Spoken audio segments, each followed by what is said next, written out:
Check off a task on Taskmaster right now and watch what actually happens. The checkbox freezes for a beat, the network tab shows a round trip to the server, and only then does the UI catch up. Open a project that's mid-fetch, and there's nothing on screen, just a blank white gap until Postgres responds.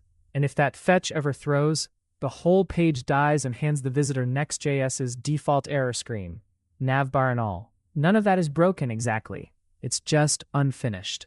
Every server action so far calls revalidatePath and refetches everything on that route, whether one row changed or 50. Every page assumes the happy path. Nothing has ever been asked to fail gracefully or feel fast.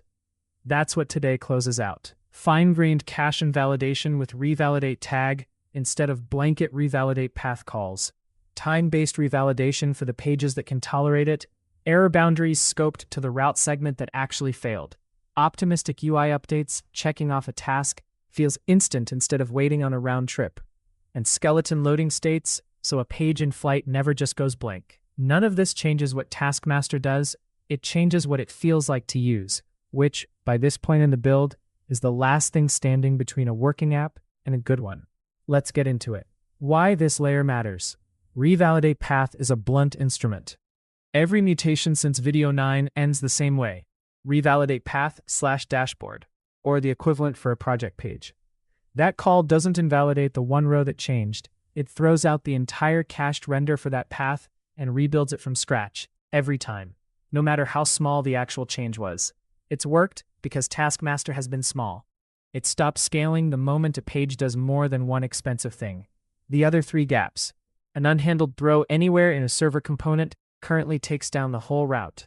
There's no boundary catching it and showing something recoverable. Every mutation waits for a full server round trip before the UI reflects it, which is correct but never feels correct. And every page that awaits Prisma directly shows nothing at all until that await resolves, which is honest but reads as broken to anyone watching it happen. 4 gaps, 4 fixes, same order they'll appear on screen today. Cache invalidation, error boundaries, optimistic updates, loading states. Fine-grained caching with revalidateTag. Step 1. Tagging a cached read. Prisma calls aren't fetch requests, so Next.js's fetch-level caching doesn't apply to them directly.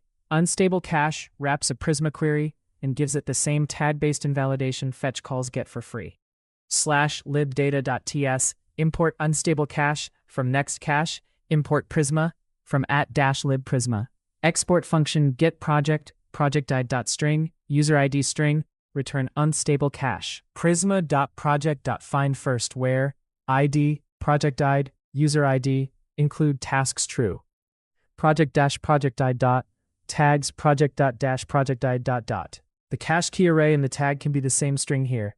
What matters is that the tag is specific to this one project, not a shared tag every project's query reuses.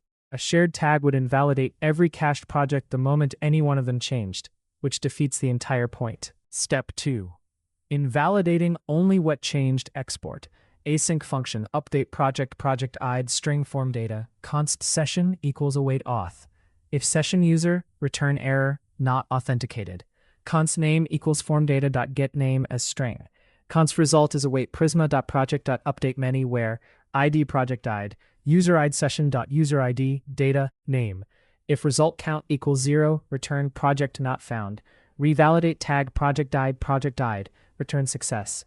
Revalidate path for revalidate tag project_id, and only that project's cache entry clears. Every other cache project on the dashboard stays exactly as it was. Nothing else was touched, so nothing else needs to be rebuilt. Note, overtagging quietly defeats caching altogether. Tag at the same granularity you mutate at. A per project tag for a per project write. A single global projects tag on everything is just revalidatePath wearing a disguise. Time-based revalidation for read-heavy pages. Not everything needs to be this precise. A public read-only view of the project, the kind of page a lot of people might load, but almost no one is actively editing, can tolerate being slightly stale in exchange for not hitting Postgres on every single request. /appshare, page tsx, export const revalidate equals 60. Export default async function shared project page, params, const project is await prisma.project.findFirst, where share token params token, include tasks true. If not project, not found. Return project view project read only. export const revalidate equals 60 is Next.js's ISR-style setting. This page gets statically rendered and served from cache, refreshed at most once a minute no matter how much traffic it gets in between. The dashboard doesn't get this treatment. It's private per user and needs to be correct on every load, not just fast. Note, revalidate is a ceiling on staleness, not a guarantee of freshness. Use it for pages where being up to 60 seconds behind is fine, never on a page where a user needs to see the effect of their own last action immediately. Global error handling with error boundaries. Step 1. A route segment error boundary /app/project/error.tsx. Use client export default function project error. Error reset. Error and digester string. Reset void. Return div h2. Couldn't load this project. Button on click reset. Try again. Button export tsx. Has to be a client component. It's rendered in the browser specifically so it can catch a failure that happened during server rendering and still give the visitor something interactive to do about it. Reset doesn't reload the page. It just asks Next.js to try rendering the segment again. Step 2. Scoping the blast radius.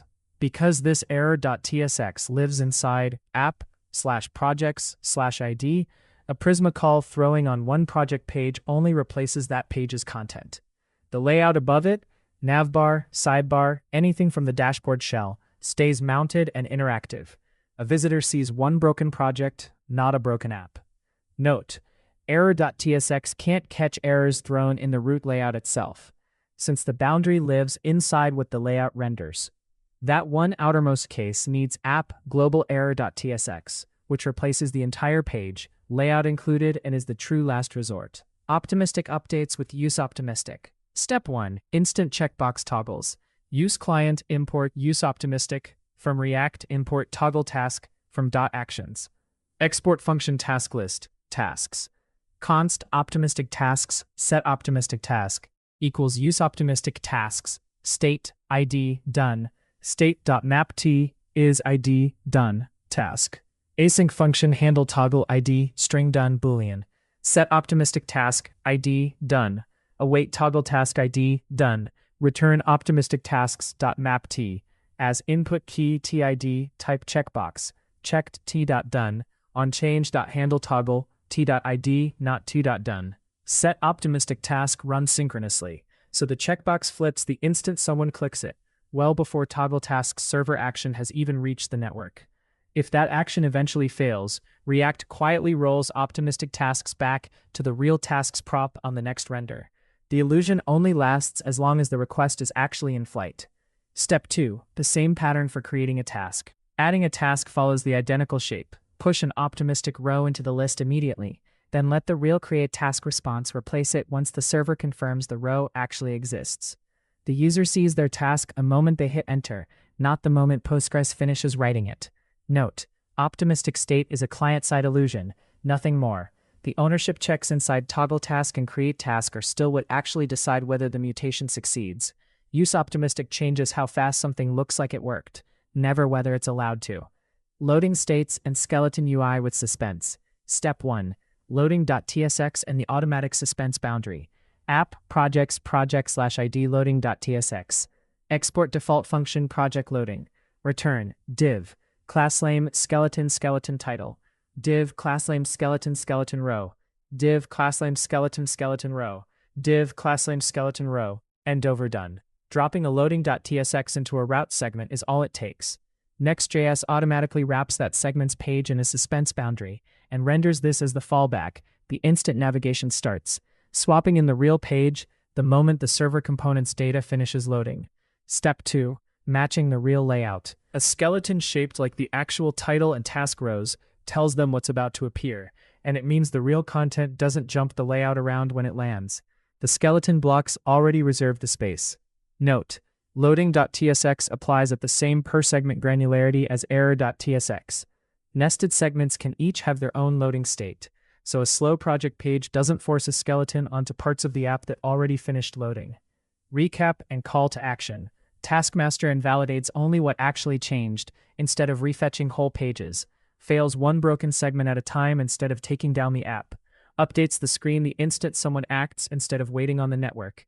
And never shows a blank frozen page while Postgres is still thinking. None of it changed what the app does, All of it changed what it feels like to use.